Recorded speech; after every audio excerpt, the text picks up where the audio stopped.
noches, mi nombre es Candelaria Orihuela y soy monitora de corno francés del Centro Cultural de Puente Alto. Esta vez estamos haciendo la clase número 13, la clase de video, y he destinado el tema de acondicionamiento físico y mental. Físico porque nosotros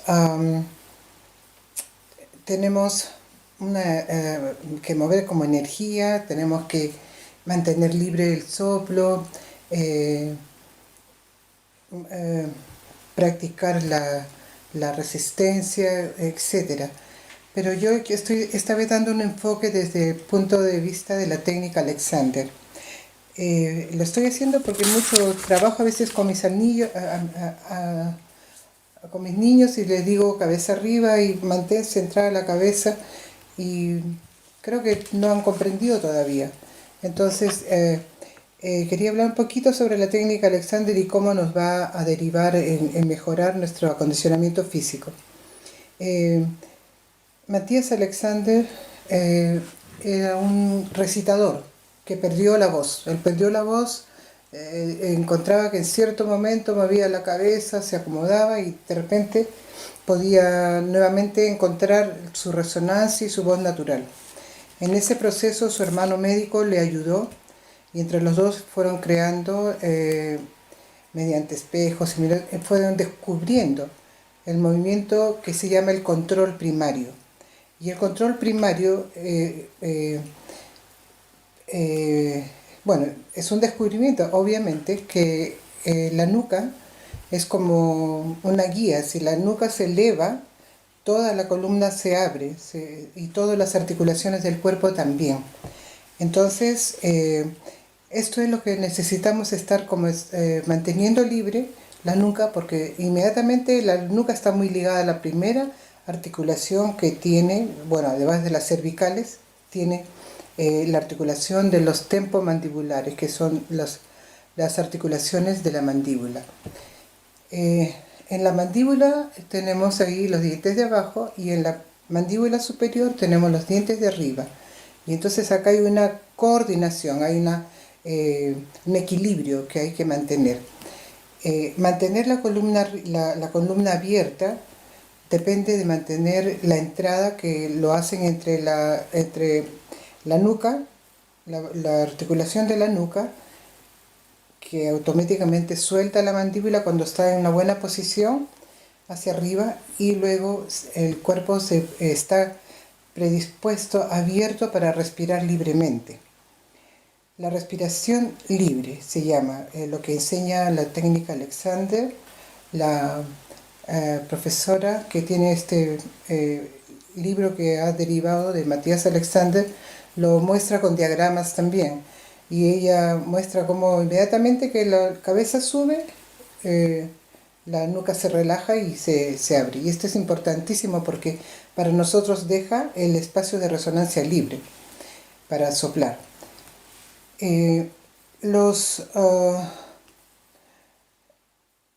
ejercicios previos para poder liberar la nuca son muy sencillos. Bueno, liberar, como he enseñado en otros momentos, el calentamiento del tai chi, que se libera acá, lo he enseñado en algunas otras clases, pero consiste en ir para abajo, ir para atrás, para el costado y para el otro costado, unas 2 o 3 veces para liberar la nuca, ¿okay? Y las cervicales, las primeras vértebras. Pero en este caso yo quiero mostrar algo, un pequeño ejercicio muy sencillo, porque junto con mantener la nuca es algo voluntario, pero también la nuca de una manera involuntaria, o porque por el estrés cerramos los músculos largos de acá de los costados de acá del cuello, tienden a cerrarse por el estrés diario, por trabajar mucho y qué sé yo. Entonces ahí necesitamos usar un pequeño ejercicio que ahora lo voy a enseñar, y consiste en cogerla, con esta mano nos cogemos de la silla y con la otra tomamos la cabecita y estiramos el músculo largo de este lado, tratamos de apoyar la orejita así como un resortito, vamos soltando ese músculo que se alargue, que vuelva a su posición. Y ahí uno siente como el estiramiento, pero no es que el músculo lo estamos forzando, es que por el estrés diario se va encogiendo. Como la columna se va pegando, también por la gravedad, entonces sucede en todas las vértebras. Cuando salimos de esto, entonces tenemos que levantar la cabecita con la otra mano para que el músculo que se ha estirado no haga fuerza y que se vuelva a cerrar, ¿ok? Entonces hacemos lo mismo con la otra mano, en el otro lado de la cabeza. Vamos echando esta cabecita, pegando la orejita, como buscando una dirección, buscando la orejita al hombro, y allí relajadamente vamos haciendo esta elongación del músculo largo del cuello. Entonces cuando volvemos, hacemos una contrafuerza con la otra mano, tomándonos de la silla. ¿Okay? Entonces este acomodo de la mandíbula va produciendo un equilibrio en el funcionamiento de estas primeras vértebras, de la nuca y la primera articulación de la mandíbula y las primeras vértebras cervicales. ¿Ya? Este ejercicio se hace varias veces, unas 3 o 4 veces según sea necesario. Este músculo cuando se encoge, inmediatamente contrae los músculos de acá atrás y se hacen como pelotas, ¿no? Así que cuando se alarga este músculo largo, ayuda a que no hayan estas contracturas. De esta manera uno mismo se hace una especie de automasaje con este pequeño ejercicio. También hemos hecho otras veces círculos en los hombros, aquí y allá, adelante, dirigiendo. Eso, bueno, ya lo he enseñado antes, ahora quiero enfocarme en lo que nos enseña la técnica Alexander respecto a la respiración libre. Le llaman respiración libre, ¿por qué? Porque al liberar la nuca, llevarla arriba, toda la columna se alarga, todos los discos se van como abriendo, separando, ¿no? Con la nuca vamos guiando y esto nos permite tener todas las articulaciones abiertas para recepcionar el aire que tomemos. Si nosotros queremos practicar una respiración, ayer en el video pasado enseñé una respiración como para niños porque es una respiración simple, ¿no? Tomar el aire como jo y llevarlo hasta atrás, hasta la columna, a la altura de la cintura, a la altura de los lumbares. Entonces esto guía la respiración a un punto concreto, no adelante, porque adelante, abajo, el ombligo, se confunden. Entonces esta respiración directa es muy sana y en conjunto con esta otra respiración libre son dos muy buenas. Preparar el cuerpo antes para poder hacer la respiración que había enseñado antes, ¿no? Porque el cuerpo cerrado no aprende. Entonces pasa que uno va sintiéndose estresado y cerrado y de repente ya el aire no entra, uno está tocando y tocando en los grupos. Esto no es para niños, este ejercicio es para la gente que está trabajando y que pasa el estrés de que el cuerpo se cierra, literalmente se cierra. Entonces en muchas situaciones tenemos el cuerpo como esta parte del pecho como caída, ahí, estamos viendo el celular, estamos ahí, estamos en una actitud cerrada acá, ¿no? Y esto va afectando a la hora de tocar, también queremos tocar así, ¿no? También como hablar, usamos poco aire, también para tocar queremos usar el aire como para hablar. Hay que cambiar los parámetros de cómo vamos a respirar, una respiración profunda y contenida. Y en este sentido, la respiración libre que propone Matías Alexander consiste en que al levantar la nuca, relajar la mandíbula, ya tenemos como la puerta abierta para una respiración libre. Entonces vamos a practicar esa respiración libre con esta posición, mandíbula arriba, y cuando respiremos con todo el torso, ¿no? Vamos a sentir los discos de la columna que se llena. Uno piensa por adelante como los pulmones, llenar la guata, la respiración abdominal, pero esta no, esta es estructural, es en los huesos, en los discos de la columna que uno mentalmente se focaliza ahí y pone la mandíbula, perdón, la nuca arriba, y entonces la mandíbula se relaja y tomamos el aire y uno lo siente como una presión en la zona lumbar, y uno siente que ha llenado en el esqueleto. Uno lo siente en el esqueleto porque lo siente en la columna. Y esto es importante porque es una respiración, esa es la respiración libre, ¿no? Entonces vamos a ver que toda la parte flexible de la columna se alarga. Tenemos los cervicales, los dorsales, yo conocí como dorsales, acá creo que es diferente, los lumbares, hasta ahí llegamos a la cintura. Y un poquito más abajo tenemos los sacros y coxijo, que está más conectado con los huesos de las caderas. Todo, el torso, incluso los últimos de la columna son realmente flexibles cuando respiramos. Entonces, si pensamos en tomar el aire por todo, guiados por toda la columna, inmediatamente sentimos que la columna se alarga, ¿no? Y es bueno practicar esta respiración porque con la respiración que usamos para tocar, esta respiración nos ayuda como a encontrar la libertad en la respiración.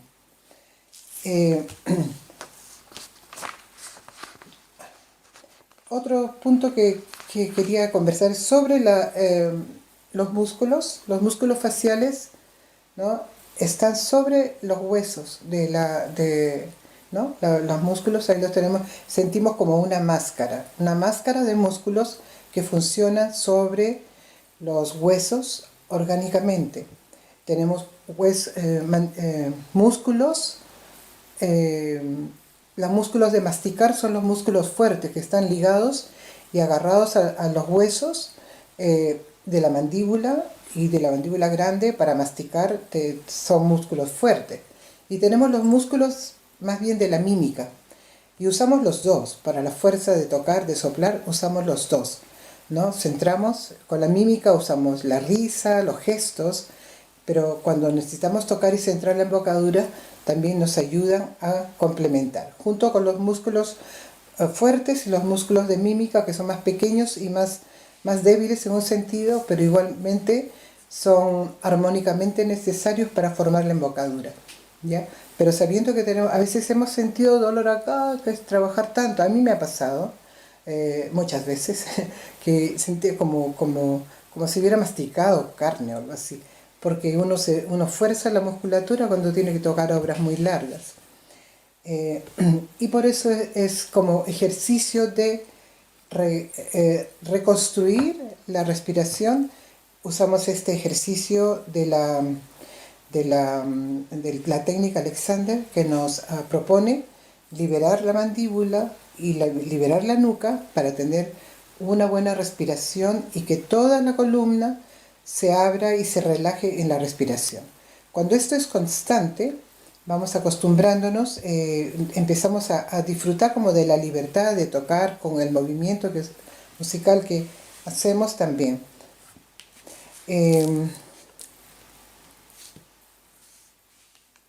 Ahora, junto con la respiración, ahora viene el soplo, que es lo que estaba observando un poco en mi trabajo con los niños. Es que toman el aire, lo toman súper bien, y después cuando ponen el instrumento o la boquilla, inmediatamente se cierra todo. Entonces la mandíbula no está disciplinada. Hay que mantener ese soplo y hay que hacer muchas veces soplar.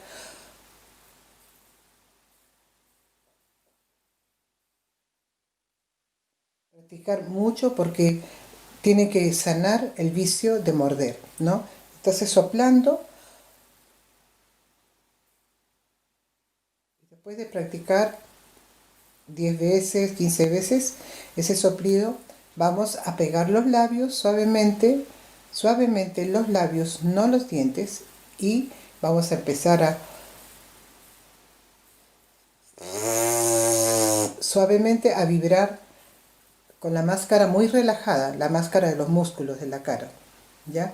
Entonces lo que tenemos es como la embocadura ósea, que es el armazón, que no se debe cerrar, y la embocadura muscular, que debe apenas como posición de M muy suavemente para que los labios puedan vibrar, cerrarse para que cuando pase el aire produzca la vibración. Entonces esto tenemos constantemente que reeducar. No es algo que está siempre ya fácil. Hay que trabajarlo mucho porque se tiende a estresar. La respiración se tiende a estresar. Empezamos a trabajar pasajes más rápidos y empezamos a descuidar de pensar en el aire. En el movimiento del aire, en la manera de tomar la respiración y en la manera de enfocar. Ahora, la mandíbula. La mandíbula es algo que depende mucho de la libertad que ponemos a la nuca. Matías Alexander dice, 16, conquista esos 16 milímetros y vas a sentirte mucho más liviano, toda la columna vertebral, pero también todas las articulaciones como que se liberan. Así que la cabeza hacia arriba y todo el cuerpo hacia abajo.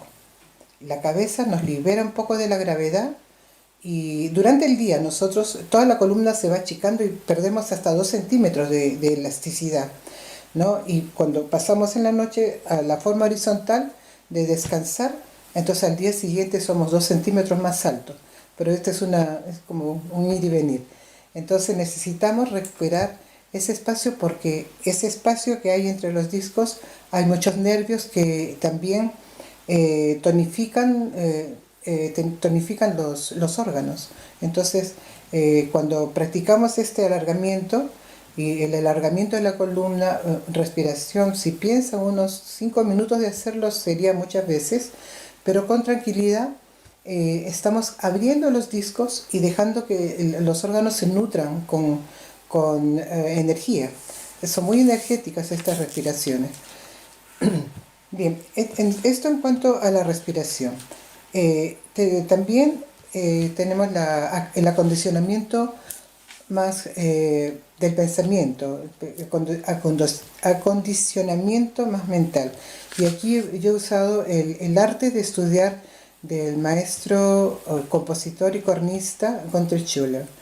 Él es un premio de arte en Estados Unidos y por sus composiciones hizo composiciones modernas muy avanzadas, como que abrió campo en el progreso de la música moderna.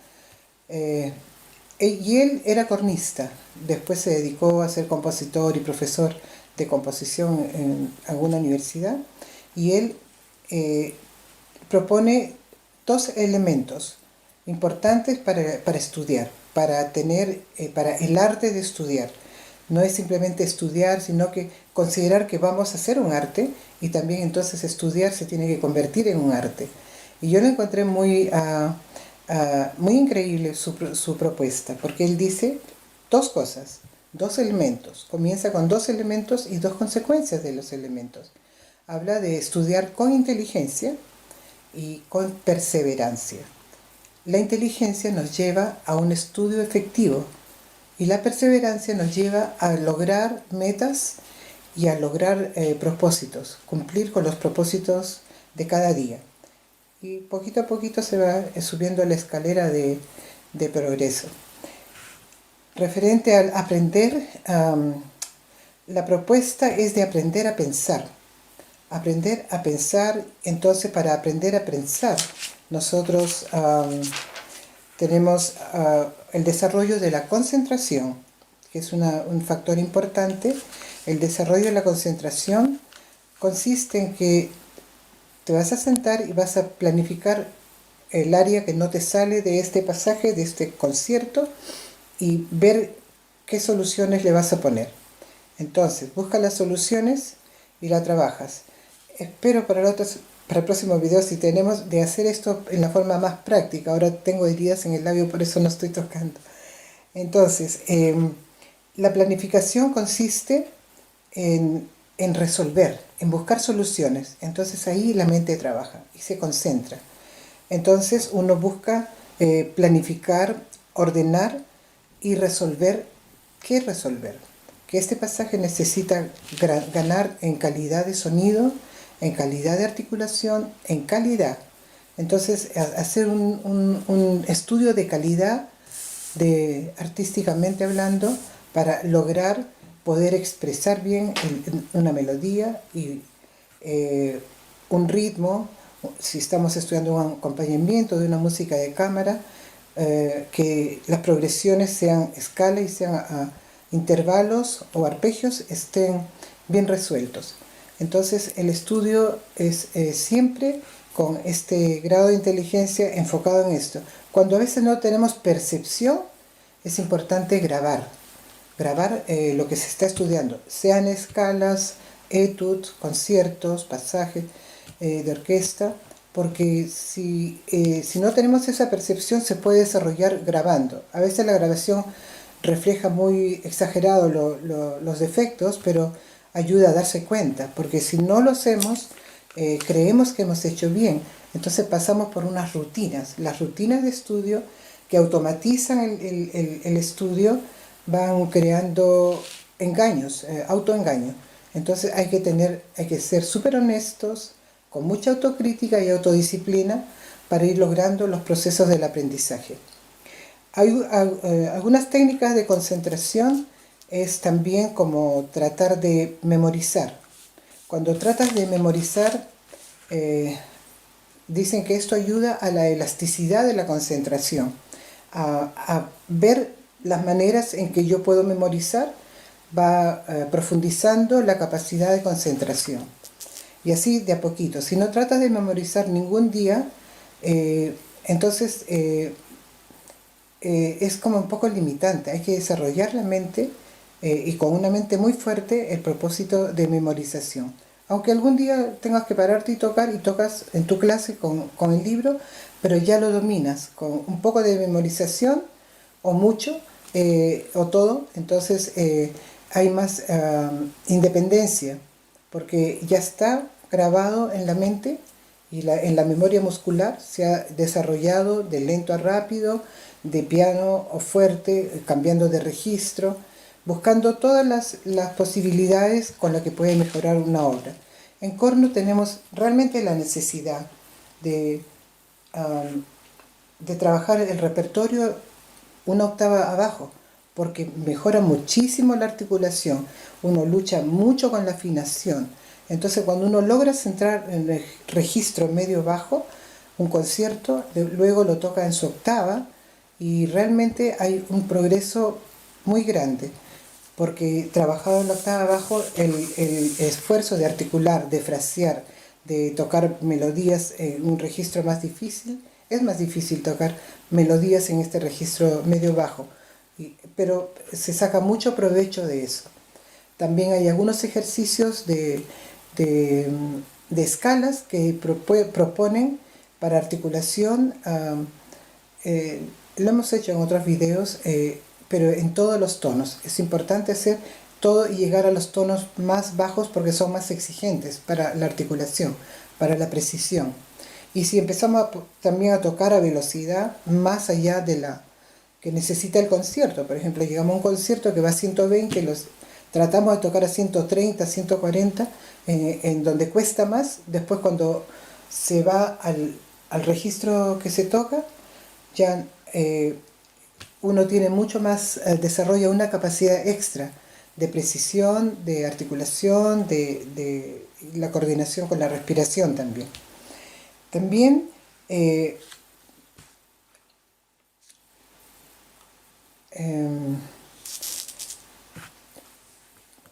para cultivar la concentración, también hay propuestas importantes sobre mantener la atención de lo que uno hace. Si alguien está explicando algo, o si estamos en una clase, es que estamos ahí para atender y para hacerlo. Pero en áreas de la vida comunes, a veces no estamos concentrados siquiera a veces para cruzar la pista, es peligroso incluso, pero tener una capacidad de atención, esto también desarrolla la concentración, ¿no? Estar concentrado de repente, hay muchos jóvenes con los audífonos cruzando las calles, yo lo veo cuando tengo que manejar y veo a un niño con audífonos, yo me paro, ando a 10 kilómetros, 10 kilómetros por hora, ¿no? Entonces, porque manejando uno tiene que tener esa atención, para el cuidado de las reglas civiles, de las reglas de tránsito. Entonces, una, una área importante también, yo he aprendido el nombre hoy día, que se llama neumotécnica. ¿Cómo se llama? Perdón. Eh, mnemotécnica. Bueno, esto es una asociación de datos para poder memorizar, ¿no? Entonces, ¿qué datos tenemos nosotros cuando vamos a hacer una frase? Ya hemos escuchado mucho, ahora tenemos la ayuda de YouTube, entonces hemos escuchado mucho y muchas versiones que nos gustan, esta me gusta más, quiero tocarlo así, ya tenemos para escoger como menú. Pero lo que tenemos es que en nuestro estudio de escalas y tonalidades, escalas, arpegios, intervalos, entonces tenemos la asociación de datos. Cuando vamos a la música, ahí vemos que la música está compuesta por escalas, intervalos y arpegios. Arpegios son intervalos también, pero diferentes tipos de intervalos, ¿no? Entonces, cuando tenemos esta asociación de datos, ya lo que tocamos ya no es nuevo, ya lo hemos trabajado al estudiar escalas, arpegios e intervalos. Algunos etus son intervalos de tercera o de cuarta, y esto nos va dando la capacidad. Entonces, lo que tenemos que hacer es ir a nuestro banco de datos y después con eso trabajar el repertorio, los solos o lo que tengamos que trabajar. Junto con eso, en realidad este nombre, asociar de datos, esto debe ser algún nombre moderno, pero es usual para los músicos hacer eso. Lo que pasa es que a veces no enlazamos, que ya dominamos las escalas y los arpegios, por lo tanto, la lectura se hace más fácil y luego el dominio y la memorización, los procesos de memorización son más fáciles por eso. ¿Ya? Entonces también tenemos un factor que es la visualización de imágenes. Me gustó mucho un programa de triatlón donde se ven los atletas que tienen que saltar la vara muy alta, qué sé yo, que se quedan pensando y imaginan cuánto es la energía y la fuerza que tienen que usar para saltar. Y están ahí observando, imaginando mucho. Esta capacidad es un talento muy especial, pero se puede desarrollar. Cuando yo imagino con mucha fuerza, con mucho entusiasmo, cómo suena, cómo quiero que suene lo que toca y qué es lo que me está faltando, uno va logrando la meta, porque uno tiene un ideal, a dónde llegar. Esa es la meta, es el ideal de cómo quieres que suenes para algo muy artístico. Llega momentos en que uno trabaja un pasaje y ya no, como que ya no da más, entonces uno lo va a dejar para mañana. Pero hay una ayuda que yo lo trabajé mucho con mis niños en el colegio Waldorf, que ellos estuvieron, que es la educación a través del arte. Ellos hacían, por ejemplo, tejían una lana, la pasaban por la mano hasta que hacían muchas cadenetas y luego con eso armaban, qué sé yo, tapetes o diferentes cosas. Hacían cadenas súper largas, pero el hecho de hacerlo, y yo los observaba, era como una cosa que se iba poniendo automática, que iban poniendo la pita. Vamos a probarlo acá, ¿cierto? Entonces iban, bueno, se hace el nudo, ¿no? Entonces ahí tienen la lana, por decir, y van pasando, y van jalando, y van pasando, y van jalando, y así van, bueno, en lana, ¿no? Esto se enredó todo. Van haciendo esas cadenetas. Eso se llama hilar el pensamiento. Educa a hacer tejidos, educa también a amasar con arcilla, podemos hacer figuras, educa la sensibilidad motriz, el sistema motriz fino. ¿Ya? Entonces, este sistema motriz fino se llama motricidad fina, perdón, es el desarrollo sensitivo del tacto, ¿no? Entonces podemos agarrar cosas pequeñitas y hacer. A mi hija le gustaba hacer fideos cocidos y después los pasaba por un hilo y todas esas cosas de pequeño hacer, de cosas más finas, van desarrollando la motricidad fina. Y cuando vuelve a estudiar, pasó varias veces que pudimos observar que volvía al pasaje que no le salía y ya por haber trabajado en otra cosa, la motricidad fina, entonces de repente el pasaje salía, no había más que estudiarlo porque ya se había educado, el proceso de independizarse de la repetición automática, qué sé yo, se había continuado de otra manera educándose, educando la motricidad fina. Lo hacíamos a veces con pintar, acuarelas, ahí los colores, la concentración, en hacer colores. Hay un material que se usa que es cera de abeja que venden en las farmacias Waldorf, que son bloquecitos de todos los colores, de varios colores de cera de abeja. Entonces eso hacen los niños porque no pueden hacer cosas de mucho esfuerzo cuando son más pequeños. Entonces empiezan con esta cera de abeja y se calienta en las manos, se calienta y se va formando. Y ahí se desarrolla la motricidad fina. También hacían escultura, después tallado de madera, cosas ya un poco más fuertes. Pero todo esto, en el proceso que hemos vivido, era integral, el arte se volvía algo integral. Entonces la música ayudaba al a tener como el ritmo en el alma, el cuerpo tiene como un ritmo, aprendían las tablas con ritmo, saltando y qué sé yo. Entonces la música era lo que tenían que desarrollar en el violín, las dos niñas, y en el cello, era también independizarse del proceso de aprendizaje riguroso que tenemos que pasar para poder el perfeccionamiento de los pasajes en la música. Entonces, estas otras artes, tomado como arte, también educa el pensamiento. Uno piensa que no, pero sí, funciona. Yo les recomiendo y espero que con esto estemos siempre desarrollando los valores, eh, apreciar más las cosas, ¿no? A mí me cuesta, por ejemplo, ir para una galería de arte y apreciar la pintura. Me cuesta porque estoy como muy focalizada en la música, pero trato de hacerlo. He pintado con mis niños pintan mucho con su papá, desde pequeños, en acuarela y bueno, en armar cosas un poquito abstractas, diferentes cosas. Pero lo importante es experimentar. Algo que abra como campos de la mente, se abra a la parte creativa, ampliar eso para que la parte más abstracta del pensamiento y en la música, en el accionar de un instrumento, la formación y el desarrollo de la técnica de un instrumento, usamos las dos. No siempre la precisión, sobre todo la precisión de los pasajes, la afinación y la precisión rítmica. El pulso siempre está en el factor más del lado derecho del cerebro, pero con la creatividad del lado izquierdo se complementa. Por eso que la música es un desarrollo integral de la mente. Bueno, creo que sí, de la visualización, las técnicas.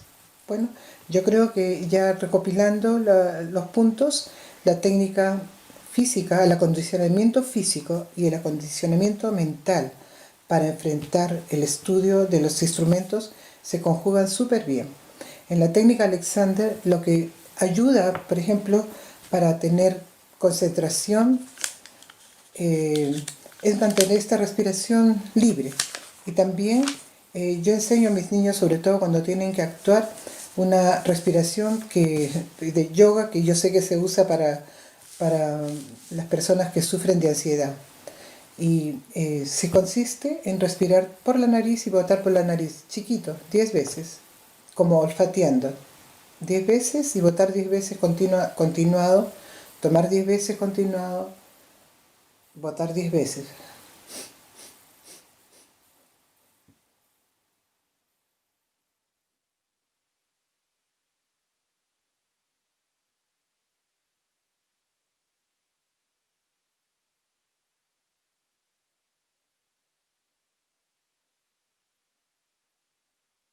No puede ser así seguido y calma. calma la ansiedad de cuando tienen que tocar conciertos, ¿no? Porque una de las cosas que pasa cuando tienen que tocar un recital, pararse delante del público, es que obviamente no tienen experiencia y lo primero que experimentan es que no les entra el aire, no les entra el aire. Entonces, con esta respiración que uno lo hace por la nariz, ejercita que de a poquito vamos inflando los pulmones y después los vamos desinflando. Y esto hace que ellos puedan estar más tranquilos con su respiración. Y con la respiración de la técnica Alexander también ayuda a la concentración, estos dos tipos de respiraciones, y a estar tranquilos, mentalmente tranquilos, que es lo que tenemos que buscar para lograr la eficiencia de nuestro trabajo. Bueno, eso sería todo por ahora. Muchas gracias.